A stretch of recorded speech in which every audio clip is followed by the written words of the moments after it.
Kayak masalah gitu ya, termasuk nak itu.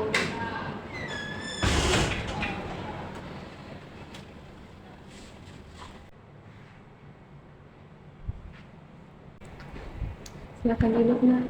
Ibu dengan Santi ya, ibu senang sekali bertemu dengan Bu. Terima kasih sudah mau berkunjung ke mereka. Iya Bu, ini pertama kalinya saya ke sini. Bagaimana kabarnya nak? Apakah sudah tidak baik-baik saja? Alhamdulillah baik. Saya Bu, sekarang jam kosong. Kebetulan bismillah. Syukurlah kalau tidak dari jam pula. Syukurlah kalau keadaannya Santi baik-baik saja. Ya, seminggu liburan tidak terasa ya. Sekarang sudah masuk semester baru. Nah, rapat bilang sudah memikirkan bagaimana caranya untuk mengikuti ujian akhir yang cara kelulusannya lebih rumit dari angkatan tahun lalu. Tentu Santi dan kelas juga sudah mempersiapkan hal itu kan? Ya, betul. Bagaimana dengan proses pembelajaran di kelasnya? Kurang memuaskan, sepertinya saya tidak punya keterampilan pada bidang apapun. Kamu tidak boleh mengatakan seperti itu, nah. Kamu harus optimis dengan kemampuan yang kamu miliki ya, sebab ketika kamu berpikir seperti itu, kamu tidak akan berkembang.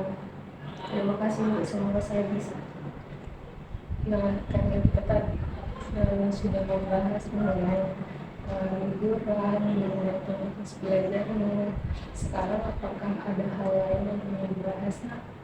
Ya ada Bu, saya ingin bicarakan ke Ibu.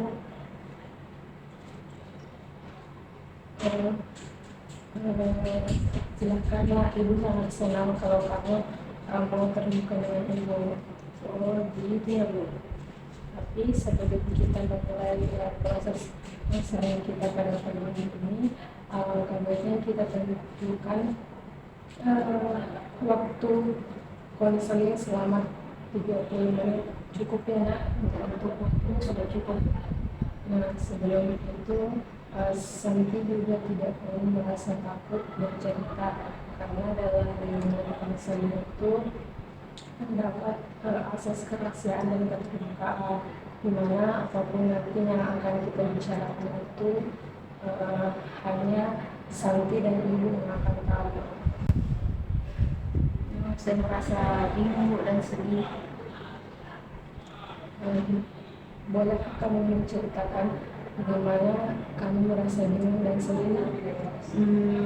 Saya sering merasa malu, kurang percaya diri ketika tampil di depan orang banyak, apalagi ketika saya mulai presentasi di depan kelas Bu. Biasanya kalau kamu merasa tidak percaya diri, apa yang akan kamu lakukan? Biasanya kalau setiap saya kurang percaya diri itu, biasa kalau disuruh tampil di kelas itu pasti itu akan merasa gugup. Bahkan ketika menjawab pertanyaan yang diberikan guru, padahal saya itu hanya menjawabnya loh, tapi dari tempat itu tetap merasa gemetaran karena tidak percaya diri dan bingung harus berkata apa. Rasanya tiba-tiba bibir menjadi kaku dan tidak mau bicara. Kamu apa yang kamu rasakan? Mungkin saat ini kamu merasa jengkel dengan dirimu sendiri karena tidak bisa menjadi seperti teman-teman yang lainnya yang unggul dalam bidang prestasi atau yang memiliki kepercayaan diri yang tinggi. Iya Bu, karena ketika dalam proses pembelajaran itu saya selalu merasa kurang maksimal dalam hal apapun, tidak cukup pintar, serta tidak memiliki keberanian untuk mengungkapkan pendapat seperti teman yang lain. Oleh karena itu saya sering kehilangan keberanian untuk mencoba hal-hal yang baru Bu. Karena saya merasa kurang percaya diri dengan kemampuan yang saya miliki.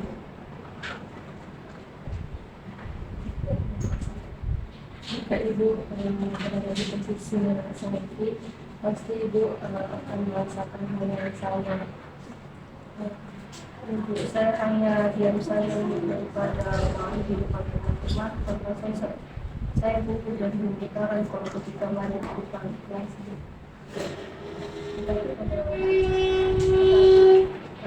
Tetapi kalau anak cantik merasa diri dan malu, kalau saja yang biasa kamu lakukan.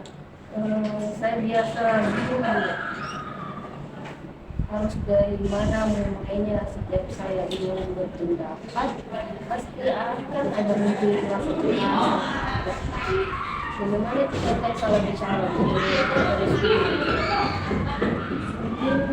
saya adalah orang yang termasuk orang yang menganggap bahwa segala sesuatu itu harus sempurna, tapi perlu sampai ketahui bahwa kadang tidak apa-apa untuk melakukan kesalahan, bahkan melakukan berkali-kali, karena dari tersebut kita bisa banyak belajar atau banyak mendapatkan pengalaman.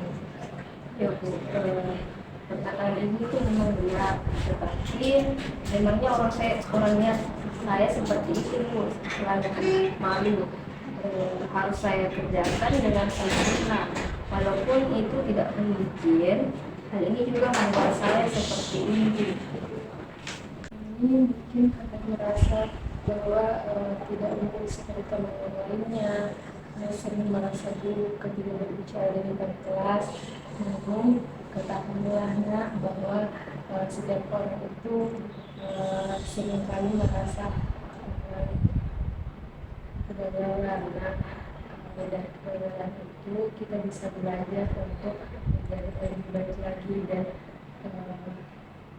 setiap tidak percaya diri itu merupakan hal yang tidak wajar saja. Jadi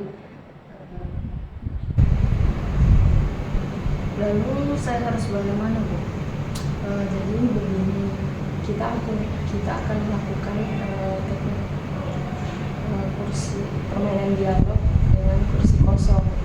Nah, yang akan kamu lakukan sekarang adalah katakan apa yang kamu pikirkan. Nah, di sini kita akan tahu pikiran mana yang akan kamu lakukan. Bagaimana, apakah kamu sudah mengerti?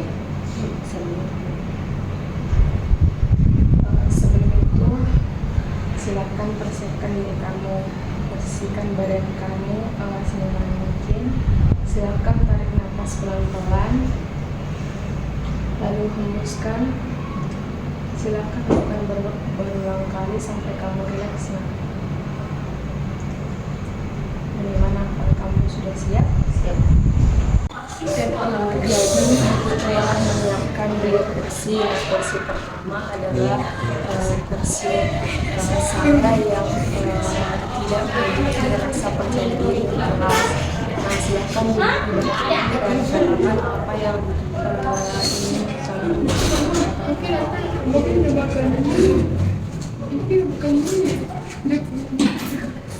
Saya merasa tidak berguna, tidak mampu dan takut untuk mencoba hal baru. Bahkan saya tidak bisa bersaing dengan teman-teman sekelas saya Bu. Sekarang kita akan pindah ke kursi kedua sebagai saya yang ingin memiliki rasa percaya diri. Silakan ungkapkan apa yang kamu bicarakan. Saya ingin merasa cukup pintar di kelas, bisa menghadapi tantangan tanpa takut, merasa lebih percaya diri, berharga, dan memiliki keyakinan dengan kemampuan saya. Coba bayangkan hal apa saja yang akan kamu lakukan untuk merasa percaya diri. Saya akan berlatih tanya jawab dengan orang di rumah, belajar untuk merangkai jawaban, dan mempersiapkan diri lebih awal sebelum memulai proses pembelajaran di sekolah. Mengenai hal itu, coba ceritakan kepada saya. Saya merasa tidak memiliki rasa percaya diri di kelas dan ditawarkan Lalu, kenali, baca.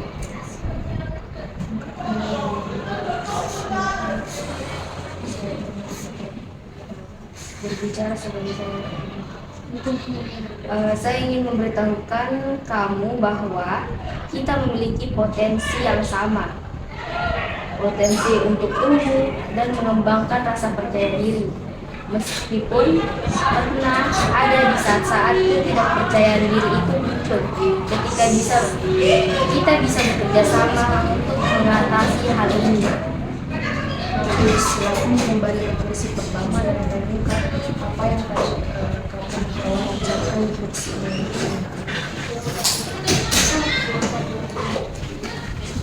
Saya ingin memiliki rasa percaya diri, mengatakan bahwa ia ingin membantu saya.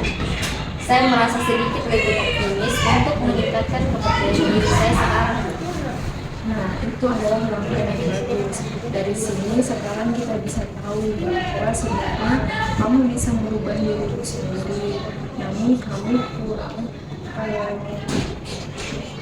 dikenalkan sampai lanjutkan bilang bahwa kamu harus benar-benar melawan pikiran saya yang merasa tidak memiliki rasa percaya diri dengan menggunakan cara yang telah disebutkan tadi kan. Ya betul, sekarang saya sudah menyadari pikiran saya dengan menggunakan teknik fisik tersebut. Baiklah, nah setelah baiklah Santi, setelah melakukan teknis ini, kapan kamu akan melakukan cara-cara yang tadi? Baik Bu, saya akan mencoba mengalami ini di rumah setelah konseling ini selesai, dan keesokan harinya saya akan mempraktekkannya di sekolah. Setelah prosedur ini dan bagaimana perasaanmu? Saya sudah merasa lega dalam mengungkapkan perasaan saya Bu, dan nyaman, senang, dan merasa optimis untuk menyampaikan pendapat saya di kelas nanti. Saya akan percaya diri dengan kemampuan yang saya miliki sehingga tidak takut lagi salah ketika menyampaikan pendapat, karena ini merupakan hal yang wajar. Nah, betul sekali. Nah, kamu harus meningkatkan rasa percaya dirimu dan menghilangkan rasa cemas dan takut salah. Sebab ketika kamu memiliki pendapat lalu kamu merasa kamu hanya diam, maka kamu tidak akan mengembangkan kemampuanmu. Cukup percaya diri terhadap kemampuan yang kamu miliki dan jadikan orang lain itu sebagai motivasi untuk berkembang. Iya Bu, itu bisa. Oke, baiklah. Semoga pertemuan kita hari ini dapat bermanfaat. Barangkali jika sampai ada masalah atau ada yang mengganggu atau ada yang perlu diceritakan sama ibu atau mau melakukan konseling, silakan saja datang ke ruangan ibu. Ya Bu, terima kasih atas bantuannya Bu. Itu sangat bermanfaat. Saya mau pamit dulu karena ada kelas lagi Bu, soal ada. Ya, silakan.